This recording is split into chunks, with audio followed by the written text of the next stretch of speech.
You deserve to live a healthy, grounded life. Are you feeling stuck and you need a little bit of advice? Simma can't help. Success is the ability to go from failure to achievement. No jokes, it's really all about. Bonjour, merci d'être là et encore aujourd'hui, j'ai un sujet très important que moi je pense c'est important et c'est sur l'amour de soi. Donc, nous allons discuter ça. En réalité, on ne discute pas parce que vous ne pouvez pas me poser des questions sur cette vidéo, mais vous pouvez m'amener vos messages comme vous l'avez fait avant. Ceux qui ont amené des messages, vous connaissez. Soyez libre de m'amener des messages et je serai là pour répondre. L'amour de soi, qu'est-ce que c'est que l'amour de soi? S'aimer nous-mêmes, toi-même, et pourquoi c'est important. Et est-ce que des fois vous vous demandez cette question, est-ce que je m'aime? Cette personne que je regarde dans le miroir, est-ce que j'aime cette personne? Je pense que toute personne, à un certain point dans leur vie, doit se demander cette question. Et si vous ne vous demandez pas cette question, c'est quelque chose à analyser. Allez, on commence. Regarde dans le miroir et demande-toi, cette personne que je regarde, est-ce que c'est une personne que j'aime? Personne ne te connaît plus que toi-même, donc tu connais tes comportements. Parce que je ne parle pas juste du physique. Est-ce que c'est une personne qui est beau ou belle? Non. Je parle de, tu connais ton comportement, tu sais ce que tu fais. Quand personne ne te regarde ou quand tu sais ce que tu fais. Donc, ce sont des questions qu'il faut se poser. Quand tu te demandes, cette personne, est-ce que j'aime cette personne? C'est ce que tu demandes. Est-ce que quand je vois cette personne, je souris? Je suis heureux ou heureuse? Demandez-vous cette question. Est-ce que j'aime le comportement de cette personne? Est-ce que je peux tomber amoureuse ou amoureux de cette personne? Demandez ces questions. Ça vous aidera à déterminer si vous vous aimez ou pas. Pourquoi ce sujet?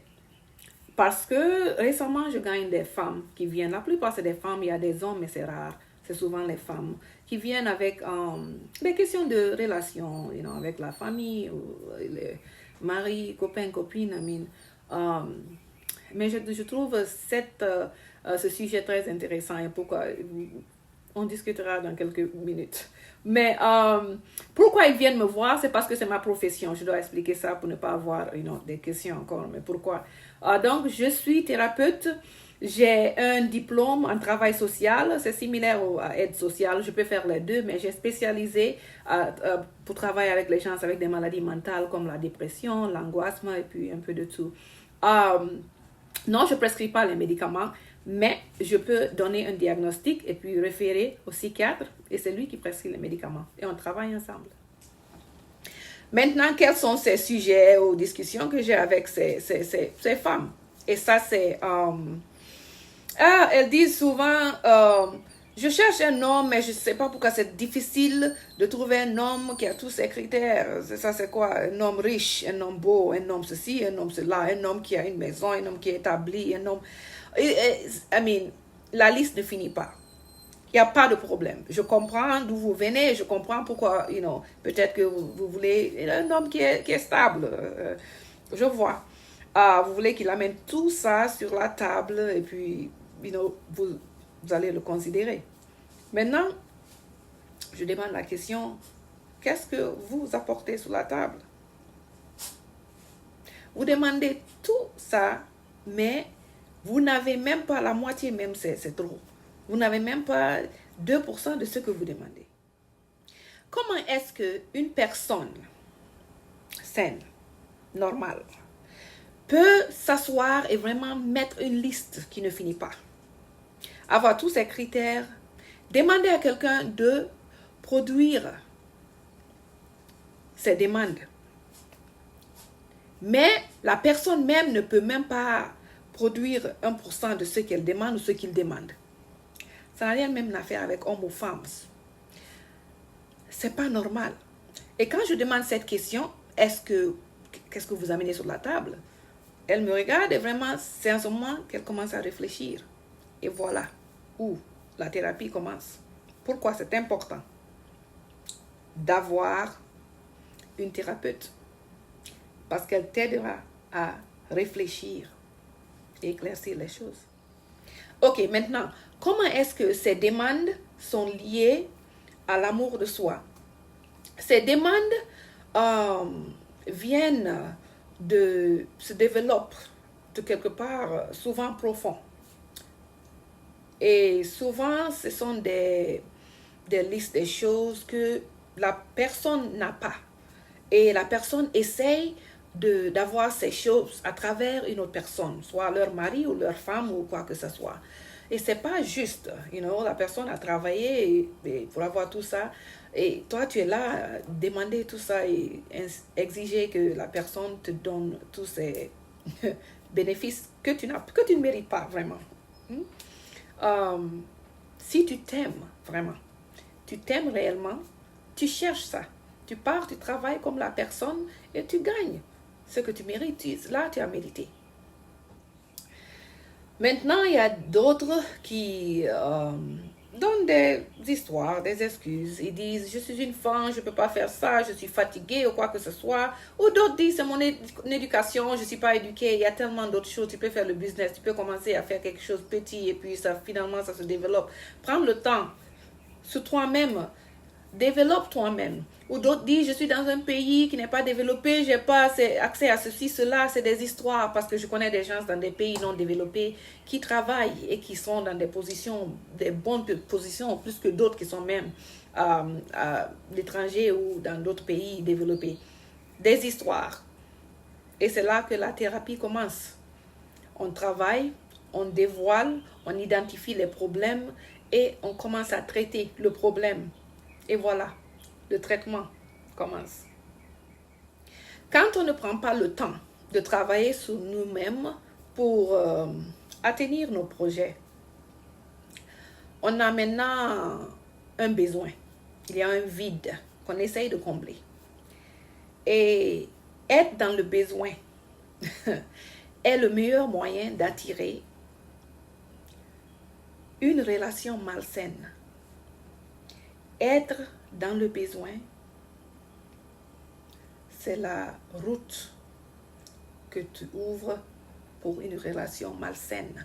Parce que maintenant, tu attires quelqu'un qui viendra ou quelqu'une prendre avantage de ça. Tu as besoin de ça, je te donnerai ça. Mais tu vas payer. Tu me donnes quelque chose de retour. Et des fois, ces choses, c'est de l'abus mental, physique. Et voilà. D'où viennent ces problèmes ou ces manières de penser? Pourquoi est-ce que les femmes pensent qu'ils ont droit à certaines choses? Souvent, ça vient de l'enfance, les manières de penser. Les parents aussi, souvent, ils ont été appris comme ça. Donc, ça continue. Et on dit à la fille, peut-être, apprends, il nettoie les bols ou lave la maison. Si tu ne fais pas ça, tu ne pourras pas satisfaire ton mari, tu ne pourras pas nettoyer la maison. Une autre façon de le dire, c'est de dire, il va falloir laver les bols, apprendre à nettoyer chez toi. Parce qu'un jour, là, tu seras indépendante, tu n'auras pas besoin de quelqu'un pour faire des choses pour toi. C'est une manière de le faire. Et en faisant ça, c'est mieux que de lier le travail ou nettoyer à un mari, on sépare les deux. Parce que c'est pas la même chose, c'est différent. C'est vrai que je parle des femmes, mais les hommes aussi, ils font parler. Ça, parce qu'on les éduque aussi, on les dit souvent, il faut aller à l'école, il faut avoir une éducation ou avoir un métier, parce que si tu ne le fais pas, tu ne pourras pas avoir une femme ou une famille, tu ne pourras pas prendre soin de ta famille. Et on voit maintenant des hommes qui s'engagent, se mêlent dans des choses illégales, tout, ils font pour satisfaire la tradition ou ce que les gens ont dit, ils ont cette pression sur eux.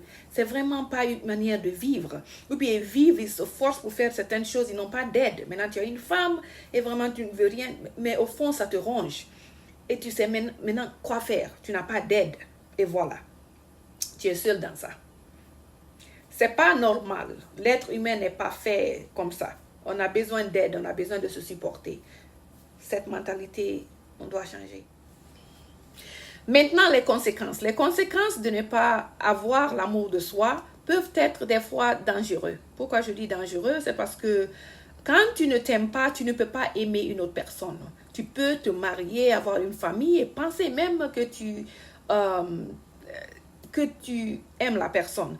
Mais souvent, si tu prêtes attention, tu verras que ton comportement n'est pas lié avec l'amour de quelqu'un d'autre. Tu vas trouver qu'il y a toujours un vide, que tu te trouves des fois en train soit mentir ou tromper ta fiancée, ta copine ou ta femme.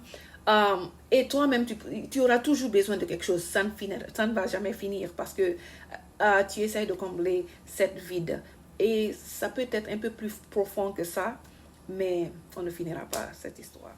Je dis que ça peut être plus profond parce que c'est vraiment quelque chose qu'il faut identifier toi-même ou en thérapie.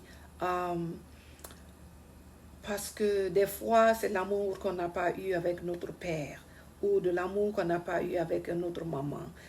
Et ça nous reste avec ce vide. Donc, des fois, les situations diffèrent. Donc, si la personne a toujours ses parents qui vivent souvent en thérapie, avec le temps, je demande aux parents de venir avec la permission du client. Et la personne a l'opportunité d'expliquer. Tu m'as pas fait ça, tu m'as pas donné ça quand j'étais petite. Et la maman ou papa peut expliquer, tu as mal compris, c'était pas ça, c'était ça. Et ils peuvent, s'arranger et se comprendre. Mais des fois, c'est pas le cas.